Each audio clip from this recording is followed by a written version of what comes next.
नमस्कार, आप देख रहे हैं न्यूज 24। मैं हूं आपके साथ रोमिता तिवारी। शुरुआत करेंगे बुलेटिन की एक दर्दनाक खबर के साथ जो कि यूपी के कानपुर से सामने आ रही है। एक भीषण सड़क हादसा हुआ है जिसमें 18 लोगों की मौत हो गई है। कई लोग गंभीर रूप से घायल बताए जा रहे हैं। आपको बता दें कि कानपुर के नेशनल हाईवे 2 पर गलत दिशा से आ रहे सवारियों से भरे टेम्पो की टक्कर एक बस से हो गई, जिसमें दर्जनों लोगों की मौके पर ही जान चली गई। टक्कर इतनी जोरदार थी कि टेम्पो के परखच्चे उड़ गए और रात को यह हादसा हुआ है, जिसकी तस्वीरें भी हम आप तक पहुंचा रहे हैं। रफ्तार के कहर ने यहां पर 18 लोगों की जान ले ली है। जानकारी के मुताबिक बस काफी स्पीड में थी। 18 लोगों की मौत की पुष्टि हुई है। 1 दर्जन से ज्यादा लोग घायल हैं, जिनका इस वक्त अस्पताल में इलाज चल रहा है। जैसे ही जानकारी मिली, पुलिस मौके पर पहुंची, घायलों को अस्पताल पहुंचाया, साथ ही राहत बचाव कार्य को भी जारी रखा गया। बताया ये भी जा रहा है कि मृतकों में ज्यादातर मजदूर हैं जो कि बिस्किट फैक्ट्री में काम करते थे और टेम्पो में सवार होकर जा रहे थे। ये 5 तस्वीरें इस हादसे से जुड़ी हुई देखिए। पहली तस्वीर जहां पर भीषण सड़क हादसा हुआ, कानपुर में देर रात यह हादसा हुआ है। अस्पताल में इस वक्त घायलों का इलाज चल रहा है। 18 लोगों की मौत हो चुकी है, इसकी पुष्टि हुई है और अपनों को खोने के बाद परिजनों का रो रो कर बुरा हाल है। साथ ही इस पूरे हादसे को लेकर मुआवजे का ऐलान किया गया है। प्रधानमंत्री और मुख्यमंत्री की तरफ से मुआवजे का ऐलान किया गया है और इस हादसे में मारे गए लोगों के परिजनों को प्रधानमंत्री नरेंद्र मोदी की ओर से मुआवजे का ऐलान किया गया है। प्रधानमंत्री राष्ट्रीय राहत कोष से 2-2 लाख रुपए के मुआवजे की घोषणा की गई है, तो वहीं घायलों को 50,000 रुपए की सहायता प्रदान की जाएगी। इस पूरे मसले पर सीएम योगी ने भी 2-2 लाख के मुआवजे का ऐलान किया है। रात हुए एक भयानक हादसे में कानपुर के रहने वाले कई लोगों ने अपनी जान गंवा दी।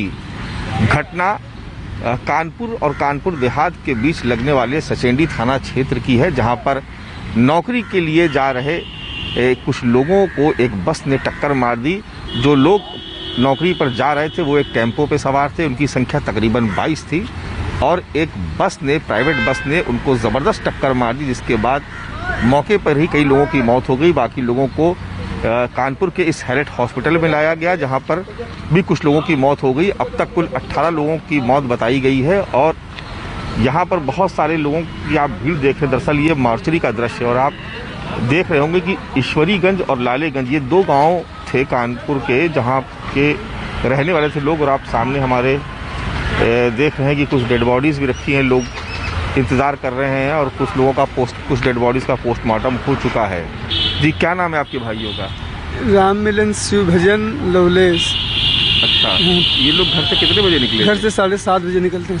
अच्छा, कहाँ, कौन सा गांव लगता है आपका? लालेपुर से, चंडी थाना। लालेपुर। तो जब निकले तो सब एक साथ ही गए? हाँ, एक ही गाँव के थे? एक ही गाँव के थे। 4 आदमी ईश्वरीगंज थे और 18 लोग हमारे गाँव के थे। इसमें 14 लोग घायल खत्म हो गए हमारे गांव के, 4 लोग ईश्वरीगंज के, 18 लोग की मृत हो गई, 4 लोग अभी घायल, वो भी बचने के काबिल हैं।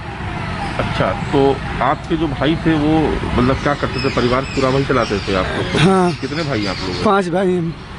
अच्छा, 5 भाई में से 3 भाई की मौत हो गई? 3 भाई की मौत हो गई। किस कंपनी में काम करते थे? Ambaji biscuit factory? हाँ, बिस्कुट फैक्ट्री। अच्छा, तो रात में क्या करने जाते? रात में? हाँ, नाइट शिफ्ट में ड्यूटी करते थे। और परिवार में कौन कौन है आपके? परिवार में हमारे पिताजी हैं, माताजी हैं, भाई मेरा छोटा, 2 भाई बचे हैं। ये तीनों भाई आपसे छोटे थे? हाँ, तीनों हमसे छोटे थे।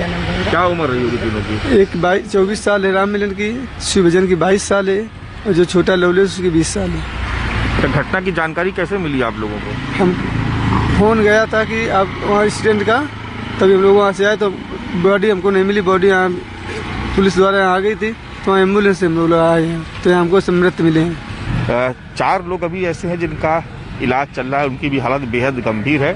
पुलिस और प्रशासन के लोग आप देख रहे हैं यहाँ पर मौजूद है। लगातार जो डेड बॉडीज है उनका पोस्टमार्टम कराया जा रहा है और फिलहाल इस पूरे मामले में जांच पड़ताल की जा रही है। पुलिस अधिकारियों का कहना है कि ये हादसा कैसे हुआ, इसकी पूरी जांच की जाएगी और जांच के बाद अगर जो ट्रैवल एजेंसी जिसकी वो बस थी, अगर वो दोषी पाए जाते हैं तो उनके खिलाफ भी कार्रवाई होगी।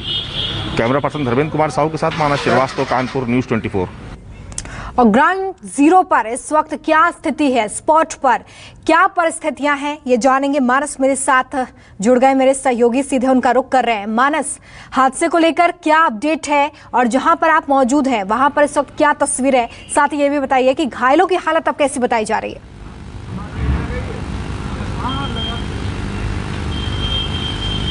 देखिए, जो घायल हैं वो बेहद गंभीर अवस्था में हैं और उनका लगातार इलाज किया जा रहा है, क्योंकि कल जब उनको घटना स्थल से हैलेट हॉस्पिटल पहुंचाया गया था उस वक्त ही उनकी कंडीशन बहुत क्रिटिकल थी।